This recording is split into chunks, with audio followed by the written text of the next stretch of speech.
it's a very long, thin district going all the way from Soddy Daisy to Lookout Mountain.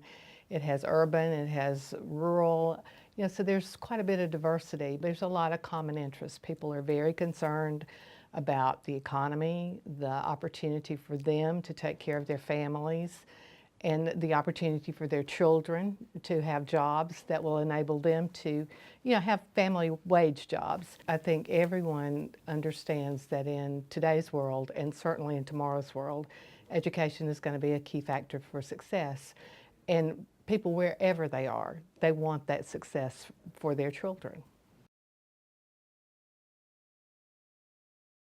Having spent a little bit of time around the legislature in the past, they are here because they sincerely want to do things for the state, for their district. We actually don't really get down to work until probably like the first week in February, and then there's a filing date for bills shortly after that. So you realize that it's not that you're waiting to get to work, it's that you need to be at work now getting those things prepared and be ready to be effective. And use the time wisely, because it's a very compressed process. It's not that the legislature is doing less than they used to, it's that they're doing it in a shorter time, which means everybody's just really got to buckle down and work.